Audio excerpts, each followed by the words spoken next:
ನಮಸ್ಕಾರಗಳು ಗೆಳೆಯರೇ. ಕಳೆದ ಕೆಲವು ದಿನಗಳಿಂದ ಸ್ಯಾಂಡಲ್‌ವುಡ್‌ನಲ್ಲಿ ನಡೀತಿರುವಂತಹ ಬೆಳವಣಿಗೆಗಳನ್ನು ನೋಡ್ತಿದ್ರೆ ಅಸಲಿ ಸತ್ಯ ಯಾವುದು ಅನ್ನುವ ಗೊಂದಲ ಎಲ್ಲರಲ್ಲೂ ಇದೆ. ಒಂದು ಕಡೆ ಡಿ ಬಾಸ್ ದರ್ಶನ್ ಅವರ ಕಾನೂನು ಸಂಘರ್ಷ, ಇನ್ನೊಂದು ಕಡೆ ಪತ್ನಿ ವಿಜಯಲಕ್ಷ್ಮಿ ಅವರು ತೆಗೆದುಕೊಂಡಿರುವ ಆ ಒಂದು ನಿರ್ಧಾರ.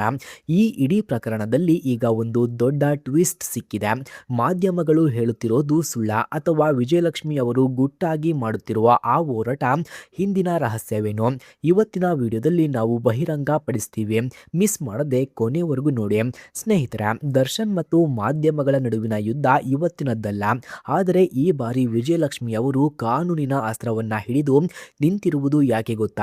ಅಸಲಿಗೆ ಕೆಲವು ಮಾಧ್ಯಮಗಳು ದಾಟಬಾರದ ಗೆರೆಗಳನ್ನ ದಾಟಿದ್ವ.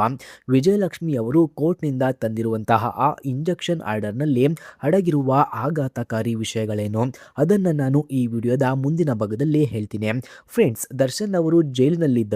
ಹೊರಗಡೆ ಅವರ ಪರವಾಗಿ ದೊಡ್ಡ ಶಕ್ತಿಯಾಗಿ ನಿಂತಿರುವುದು ಪತ್ನಿ ವಿಜಯಲಕ್ಷ್ಮಿ. ಕೇವಲ ಮಾಧ್ಯಮಗಳಷ್ಟೇ ಅಲ್ಲ, ಸೋಷಿಯಲ್ ಮೀಡಿಯಾದಲ್ಲಿ ಕೂಡ ದರ್ಶನ್ ಅವರ ಕುಟುಂಬದ ಬಗ್ಗೆ ಇಲ್ಲ ಸಲ್ಲದ ಪೋಸ್ಟ್ ಹಾಕುತ್ತಿದ್ದವರಿಗೆ ಈಗ ಶಾಕ್ ಕಾದಿದೆ.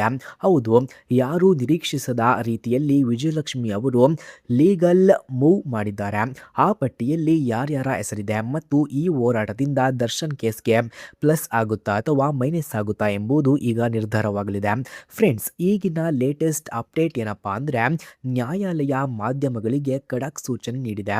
ಮೀಡಿಯಾ ಟ್ರಯಲ್ ಹೆಸರಿನಲ್ಲಿ ವ್ಯಕ್ತಿತ್ವ ಹರಣ ಮಾಡುವುದಕ್ಕೆ ಬ್ರೇಕ್ ಬಿದ್ದಿದೆ. ಇದರ ಹಿಂದೆ ವಿಜಯಲಕ್ಷ್ಮಿ ಅವರ ವಕೀಲರು ಮಂಡಿಸಿದ ವಾದವೇನು ಅನ್ನೋದು ಈಗ ಸಂಚಲನ ಮೂಡಿಸಿದೆ. ದರ್ಶನ್ ಅವರ ಅಭಿಮಾನಿಗಳಿಗೆ ಇದು ಖಂಡಿತವಾಗಿಯೂ ಒಂದು ನಿರಾಳದ ಸುದ್ದಿ ಅಂತಾನೆ ಹೇಳಬಹುದು. ನೋಡಿದ್ರಲ್ಲ ಗೆಳೆಯರೇ, ದರ್ಶನ್ ಮತ್ತು ಅವರ ಕುಟುಂಬದ ಸುತ್ತ ನಡೆಯುತ್ತಿರುವಂತಹ ಈ ಹೈ ಡ್ರಾಮಾ ಎಲ್ಲಿಗೆ ಬಂದು ನಿಂತಿದೆ? ಕಾನೂನು ಹೋರಾಟದಲ್ಲಿ ದರ್ಶನ್ ಗೆದ್ದು ಬರ್ತಾರಾ? ಈ ಬಗ್ಗೆ ನಿಮ್ಮ ಅನಿಸಿಕೆಯನ್ನ ಕಮೆಂಟ್ ಮಾಡಿ ತಿಳಿಸಿ.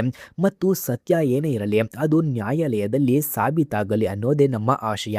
ಇಂತಹ ಮತ್ತಷ್ಟು ಎಕ್ಸ್ಕ್ಲೂಸಿವ್ ಅಪ್ಡೇಟ್ಗಳಿಗಾಗಿ ನಮ್ಮ ಚಾನಲನ್ನು ಈಗಲೇ ಸಬ್ಸ್ಕ್ರೈಬ್ ಆಗಿ ಮತ್ತು ಮುಂದಿನ ವಿಡಿಯೋದಲ್ಲಿ ಸಿಗೋಣ. ಧನ್ಯವಾದಗಳು.